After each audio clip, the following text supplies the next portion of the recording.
Bonjour. Je vais parler en français, mais vous avez les traductions pour celles et ceux qui ne comprennent pas cette langue européenne. Je suis très heureuse de vous convier et de présider aujourd'hui cette conférence avec ma collègue Karima Delli, qui est ici en tant que députée européenne écologiste et je peux le dire quand même qu'elle était présidente de la commission des transports. Oui, quand même, voilà. Mais c'est pas en tant que présidente, mais en tant que collègue. Et surtout, cette conférence de presse est faite en présence d'une délégation de partenaires sociaux qui sont venus de toute l'Europe. Et c'était important, d'Espagne, de Roumanie, d'Italie, de Pologne, de France ou encore de Belgique.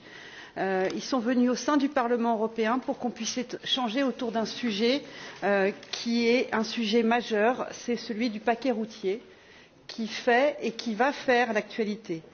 Ce paquet législatif va façonner l'avenir du secteur des transports routiers et va être au cœur de l'agenda législatif européen. Et avant de laisser la parole à Karima Delli, puis à Roberto Parillo, qui représente la Fédération européenne des travailleurs de transport et qui va nous présenter notamment la déclaration de Varsovie qui a été signée par plus de 60 organisations syndicales européennes, je voudrais rappeler l'importance de ce paquet routier. C'est un paquet qui va toucher plusieurs textes réglementaires clés et qui va façonner pour les 20-30 années à venir le secteur des transports routiers. Et les enjeux sont multiples réforme des temps de repos, révision des règles de cabotage, application de la directive des travailleurs détachés au transport routier, renforcement des contrôles. C'est un paquet qui va être au cœur de cet agenda et pour nous, progressistes, c'est un dossier majeur. Et aujourd'hui, on est inquiet. Et c'est pour ça que les syndicats, qui étaient déjà très présents au mois d'avril devant la Commission européenne, ont souhaité revenir auprès de nous, au Parlement européen, aujourd'hui. Pourquoi? Parce qu'aujourd'hui, nous allons débattre de la résolution du Parlement européen qui présente ce que sont pour nous nos priorités. Il y aura des points sur lesquels nous allons, dans mon groupe, et je remercie Ismail Ertug, le coordinateur du groupe des sociaux-démocrates, d'être présent. Nous allons continuer à présenter des amendements. Je ne parle pas à la place de Karima Delli, mais je crois que les Verts aussi reposent des amendements parce que ce texte en l'état ne nous satisfait pas. Nous voulons être très fermes et très durs sur ce que sont les enjeux sociaux de ce paquet routier. Parler de travail égal, salaire égal sur un même lieu de travail, ce n'est pas aller vers le moins 10 ans, mais au contraire être extrêmement ambitieux. Et c'est la raison pour laquelle je suis très heureuse que nous ayons ce point d'échange avec vous aujourd'hui. Et je passe la parole tout d'abord à Karima. Merci beaucoup à Christine, qui est une collègue et une amie sur laquelle on a vraiment des mêmes objectifs. Le dumping social, c'est le poison du projet européen. On a une obligation de résultat. On a une grande inquiétude, c'est de voir la destruction sociale dans les transports se poursuivre et le routier en particulier est touché. Je vais donner juste un exemple que je connais bien, c'est notamment la France, où c'est 21 000 emplois qui ont été détruits en 10 ans. Donc la Commission, ça a été dit, va présenter bientôt, exactement le 31 mai, alors, on l'appelle maintenant paquet mobilité, pas paquet routier, paquet mobilité, dans lequel il sera évidemment la question sociale sera centrale et qui s'appliquera au secteur des transports. Nous pensons qu'il faut dès aujourd'hui que cette législation soit la même pour tous. Il ne doit pas y avoir de traitement d'exception pour les chauffeurs routiers. Surtout, cette législation elle doit être ambitieuse parce que les travailleurs du secteur voient trop souvent leurs droits bafoués. Elles doivent être harmonisées car le clivage, il faut le dire, entre l'Est et l'Ouest de l'Union européenne est aujourd'hui une catastrophe dans ce secteur, mais c'est aussi un danger pour l'Union européenne elle-même. Elle doit être effective, c'est-à-dire qu'il faut aussi des contrôles réguliers et efficaces pour garantir la mise en place de la loi. Et toutes ces idées, elles étaient déjà représentées dans le rapport de M. Balas sur le dumping social que nous avons voté l'an dernier. C'est pourquoi j'ai déposé différents amendements dans le texte qui sera présenté cet après-midi. Tout d'abord, un amendement qui invite la Commission à prévoir des critères supplémentaires pour la notion d'établissements stables et effectifs, notamment d'une part importante de l'activité du véhicule doit avoir lieu dans le pays d'établissement. Un autre amendement qui vise à ce que la Commission on demande à la Commission de réduire les périodes de conduite journalière ou hebdomadaire pour les chauffeurs professionnels d'au moins 20% lors de la révision du règlement relatif à l'harmonisation de certaines dispositions de la législation sociale dans le domaine des transports sur la route, et un autre pour demander à la Commission de procéder à une étude scientifique à l'échelle de l'Union sur, tu l'as redit, mais sur les effets de la fatigue des conducteurs dans le transport, aussi bien sur les autobus, les cars, etc., qui sont pour nous aussi un des angles d'attaque sur les transports de marchandises par camionnette et par camion. Enfin, il faut que la Commission soit cohérente, et je le dis bien haut et fort, avec sa propre politique. Elle ne peut pas parler d'un pilier européen pour les droits sociaux, alors que parallèlement, elle n'entend pas respecter ce pilier dans tous les secteurs, dans le secteur notamment du marché intérieur, à commencer dans les chantiers routiers. Il va falloir matraquer, on ne peut pas avoir un double discours. C'est pourquoi je vous apporte aux syndicats tout mon soutien, et la lutte contre le dumping social, aujourd'hui, c'est un élément clé. Il va falloir le régler assez vite, parce que l'Union européenne, c'est véritablement le moment ou jamais de trouver des solutions. Merci. Merci. Roberto Parillo pour le syndicat des transports européens, transports routiers. Merci. Merci à Christine Bonnefoy et à Karima Delli. Vraiment, merci au nom de l'ETF pour nous donner cette opportunité de présenter cette déclaration de Varsovie. Que je précise d'emblée, cette déclaration de Varsovie a été signée par plus de 60 organisations, l'Est, l'Ouest, le Centre, le Nord et le Sud. Toutes les organisations syndicales, et je crois que c'est un élément important qu'il faut souligner. Deuxième élément, nous pensons aussi très important. Nous sommes résolument pour la libre circulation des marchandises, des personnes et des biens. Nous sommes vraiment pour une Europe qui respecte cette liberté. Mais, dans une Europe sociale, la compétitivité au sein du marché intérieur ne peut pas être fondée sur l'exploitation de ses citoyens. Et je pense que c'est là le nœud du problème. Alors, c'est évident, ça a été dit par Christine et par Karima, les mesures qui vont être présentées le 31 mai vont avoir un impact au niveau du transport routier et au niveau des citoyens européens sur une durée de 15 à 20 ans minimum. Donc il faut vraiment tout faire pour ne pas se tromper. Une erreur va avoir des conséquences énormes sur les travailleurs et sur les citoyens. Alors, ce que nous demandons, eh bien, nous demandons en partant de la déclaration de Juncker du 15 juillet 2014. Alors, Juncker a fait une déclaration très importante pour nous. Il a dit qu'il fallait s'attaquer au dumping social. Il a dit qu'il fallait sanctionner les fraudeurs. Il a dit qu'il allait revoir la directive détachement de manière ciblée. Pas de grands chambardements. Il a aussi dit à travail égal, salaire égal au même endroit. Eh bien, nous attendons le 31 mai pour voir si la Commission va vraiment faire des propositions qui répondent à cela. Alors, nous avons des craintes, d'énormes craintes. Ces craintes, quelles sont-elles? C'est que, je vais prendre deux exemples, et puis peut-être quelques éléments plus techniques. Le détachement des travailleurs. C'est une évidence pour tous, mais je dirais peut-être pas pour tous, parce que certains dans la Commission en doutent.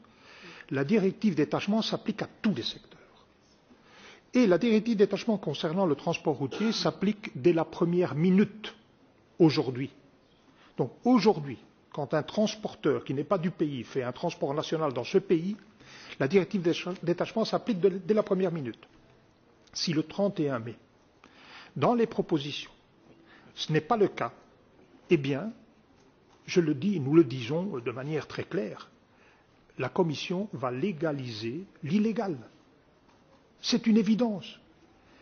Et donc, premier point qui contredit M. Juncker. Deuxième élément, la directive, le règlement sur le temps de conduite et de repos. C'est un règlement important, très important. C'est un règlement qui fonctionne bien. Certes, il a peut-être quelques petits ajustements à faire, mais aujourd'hui, allez revoir ce règlement avec toute une série de propositions que nous voyons passer. Bien sûr, ce ne sont pas encore des propositions officielles, mais diminuer le temps de repos hebdomadaire normal, c'est une ineptie.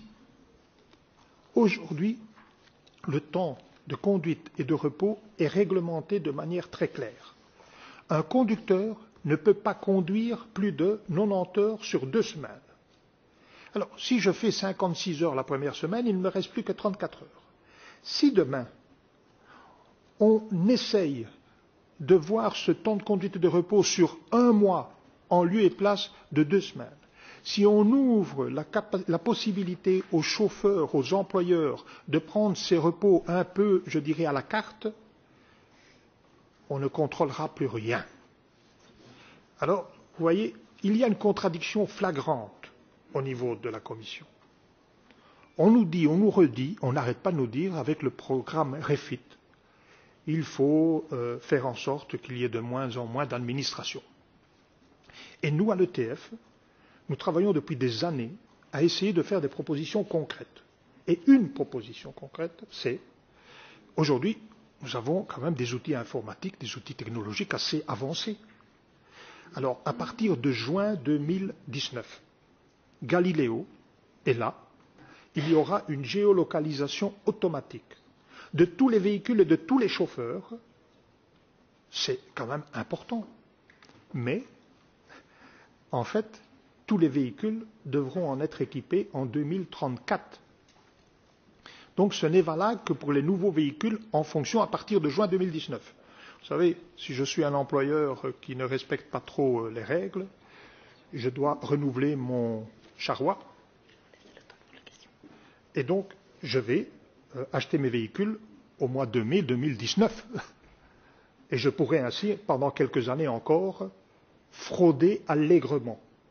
Nous demandons, à l'instar de ce qui se fait dans le transport de personnes, qui est déjà en place, que pour tous les transports internationaux de marchandises, on impose le tachygraphe intelligent à partir de 2021, par exemple 2020. Mais ça, c'est aux législateurs, à vous, au Conseil, à mettre en place cela. Eh bien non. Je terminerai par cela, mais il y a encore, je dirais, énormément de choses à dire. Mais la Commission, paraît-il, nous a dit, on va voir si on retrouve cela, on va demander au chauffeur d'indiquer tous les jours où il est au départ et où il est à l'arrivée. Vous savez, excusez-nous, mais c'est nous prendre vraiment presque pour des imbéciles. Excusez-moi. Mais aujourd'hui, quand un chauffeur arrête son véhicule et qu'il enlève la clé, le tachygraphe digital se met en repos. S'il charge et décharge pendant 2 heures, ça sera considéré comme du repos. Si lui-même, il le met au travail, le lendemain, il est licencié. Et on va demander au chauffeur, tous les jours, de mettre où il est. Je parie fortement qu'il y a beaucoup de chauffeurs qui ne bougeront jamais de leur pays alors qu'ils circulent dans toute l'Europe. Voilà la situation dans laquelle on est. Et dernier élément, si on utilise toutes les nouvelles technologies, vous savez, quand on arrête 100 véhicules pour un contrôle sur une journée, 40 sont en infraction et 60 ne le sont pas, eh bien on a bloqué 60 véhicules pour rien. Avec les nouvelles technologies, on n'arrêtera plus que les véhicules qui sont en infraction et on laissera circuler les véhicules qui sont en ordre. Eh bien la Commission, ça, elle n'en veut pas. Elle n'en veut pas aujourd'hui. Donc pour nous, ce qui sera présenté le 31 est très important, mais nous avons vraiment de fortes craintes. Merci. Merci Roberto. Est-ce que vous avez des questions et puis ça permettra à tout le monde de répondre? Oui. Oui, bonjour, Pascal Hanzens d'Agence Europe. 2 questions peut-être. Est-ce qu'il est vrai qu'il y a un amendement pour essayer d'introduire une agence du routier environnemental et est-ce qu'on peut voir là le grand retour de l'agence qui est malheureuse de la Commission EMI, c'est sur le règlement homologation et surveillance du marché des véhicules à moteur. Et ma deuxième question, c'est sur le tachygraphe intelligent. Et cette question est plutôt destinée à Monsieur Parillot de l'ETF. C'est quel est l'argument de la Commission pour imposer le tachygraphe intelligent seulement en 2034? Voilà, je vous remercie. Très rapidement sur l'agence, c'est l'Agence européenne du transport routier et c'est cette caractérisation qu'on avait déjà fait adopter dans le rapport de Guillaume Balas sur le dumping social et qu'on repose sur tous les textes qui concernent ce sujet-là. Et à terme, oui, on pourrait avoir une agence européenne des transports terrestres dans laquelle il y aurait le transport routier, il y aurait les homologations des véhicules. C'est notre objectif à long terme. Mais déjà, là, spécifiquement pour cette question-là, c'est une agence européenne du transport routier pour pouvoir contrôler et harmoniser à l'échelle européenne. Sur le tachygraphe? Clairement, sur le tachygraphe, ils n'ont pas vraiment de justification, je dirais, sérieuse. Et tout le monde en conviendra. 2034, par rapport à la situation que nous connaissons aujourd'hui de concurrence déloyale et de dumping social, c'est une folie. Ils ont simplement dit qu'ils allaient essayer de mettre en place des incitants. Mais les incitants, c'est bien, pourquoi pas. Mais les incitants ne suffisent pas. En fait, quand on parle d'incitants, on devrait aussi mettre des incitants concernant aussi l'environnement, qu'on mette des incitants pour l'installation, qu'on mette des incitants pour les Euro 6 ou plus, mais nous, ce que nous voulons absolument, c'est qu'il y ait obligation pour le transport international, qu'on utilise les nouvelles technologies. Pourquoi attendre 2034? C'est de la folie. C'est certainement que la Commission n'a pas vraiment l'intention de contrôler, et elle a simplement l'intention de laisser aller. Ça, c'est peut-être la réalité, malheureusement.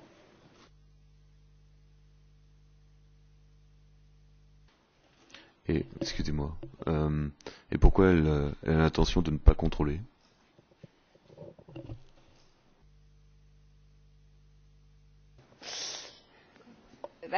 Qui dit contrôle dit sanction. Le problème qu'aujourd'hui on a, c'est quelles sanctions allons-nous mettre, notamment sur toutes ces entreprises qui ne respectent pas la loi. Le problème, il est là aussi. À un moment, il va falloir sanctionner. Et pour l'instant, c'est vrai qu'on n'a pas beaucoup parlé de cette question des sanctions. Pour le dire encore plus clairement, si je comprends bien, la Commission, pour le moment, a suivi le lobby des patrons des entreprises de transport routier, tout simplement. Oui, et encore plus durement, Violeta Bulc, quand elle est venue devant la Commission des transports et qu'on l'a interrogée, moi je l'ai interrogée sur cette question des durées de temps de repos, parce que c'était déjà sur la table, cette histoire de passer de 45 heures de durée de temps de repos à 24 heures. Quand je lui ai posé la question, elle m'a répondu « mais il ne faut pas écouter que les syndicats ». Voilà. Moi, sur cette question. Non, c'est là. Voilà.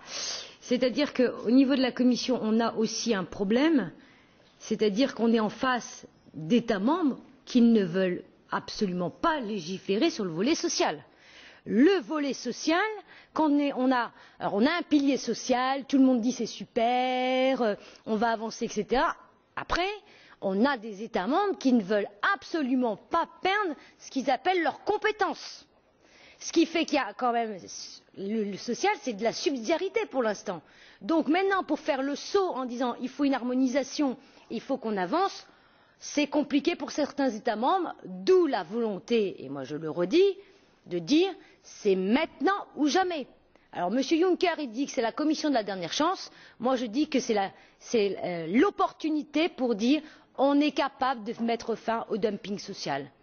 Utilisons tous les outils qui sont nécessaires et notamment les retrouver dans la législation et créons notamment le rapport de force avec des États membres qui aujourd'hui sur cette question là sont très frileux. May I speak English? Is okay? Okay. Just to say. Je voulais simplement dire pour répondre à votre question, il y a deux lobbies très importants pour l'instant. Le lobby de l'association des transporteurs qui nous demandent une bouffée d'oxygène en quelque sorte, et faire en sorte que les pratiques frauduleuses soient légalisées, puisqu'on ne veut pas revenir au respect tout simple de la situation, parce que nous ne pourrons pas perdurer. Et puis les utilisateurs, autre lobby, les utilisateurs de ces transporteurs, les fabricants, les détaillants, qui eux veulent des transports routiers comme étant une sorte de service le plus bon marché possible. Et donc le chauffeur, c'est lui qui finit par payer la facture en quelque sorte. Si vous regardez la proposition de la Commission du 21 mai, c'est vrai que c'est le chauffeur routier qui semble être le dindon de la farce et que c'est lui qui va payer la facture à l'avenir. D'un syndicat polonais, merci. Dziękuję. Będę mówił po polsku. Merci, je vais m'exprimer en polonais. Les conducteurs polonais, que veulent-ils très concrètement? Ils ne veulent pas que à partir du 5e, du 7e ou du 10e jour, que ce soit en quelque sorte des travailleurs délégués d'une certaine manière. Nous souhaitons que pour le même travail, dans chaque État membre, on paye le même salaire.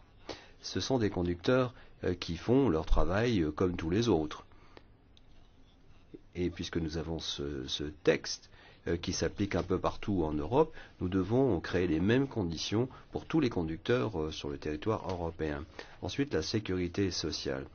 Alors, on pourrait régler les choses de telle manière que le conducteur n'ait pas à s'inquiéter de savoir ce qui va advenir s'il a un accident, par exemple, dans un autre État membre, et qui va assumer les frais de ces accidents. Et puis, il y a aussi ces entreprises qui, au fond, ne sont que des entreprises boîte aux lettres. C'est quelque chose qu'on peut régler dans le règlement 2042. Les entreprises qui, d'une certaine manière, engagent ces chauffeurs doivent assurer l'assurance, ou garantir l'assurance. Nous avions déjà un cas de figure où ce genre de réglementation n'a pas été respecté. Puis il y a une autre directive, la directive qui existe aujourd'hui, qui existe et qui est d'application aujourd'hui, mais vous avez des entreprises qui, parce qu'elles ne sont pas désireuses d'exercer une bonne volonté, ne respectent pas la 565, le règlement 565. Les conducteurs polonais se gaussent de ce règlement, puisqu'en fait il est à l'origine d'un certain nombre de pathologies. Pourquoi en est-on arrivé là? L'Europe voulait aller dans la bonne direction, et ce que nous constatons dans la pratique, c'est très exactement l'inverse qui se produit. Il est question de transport. Peut-être faudrait-il réglementer, et ensuite, à plus long terme, prévoir l'adaptation de ces textes. Encore une question, s'il vous plaît? Non? Pour information, oui, pardon, allez-y. Oui, bonjour, Kevin Broccoloni pour QH Info. Est-ce que le cabotage peut être considéré comme une limitation des émissions de CO2? Ça a été avancé par la Commission, me semble-t-il, comme pour justifier ce fonctionnement.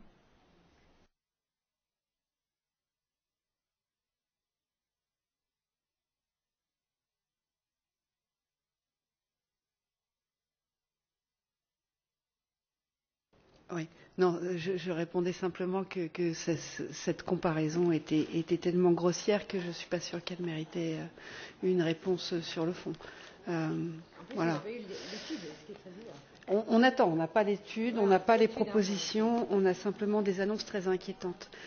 Pour votre information, cette conférence était vidéo voilà, et donc elle sera accessible pour.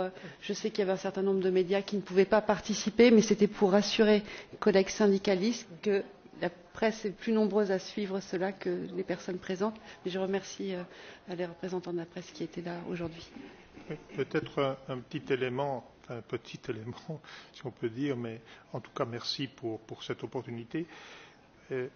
Quand on regarde ce qui est en train de se passer, en fait, ça remet en cause les fondements même de l'Union européenne, parce que lorsqu'on regarde l'article 45 du traité fondateur de l'Union européenne, il est interdit de discriminer aussi par la nationalité.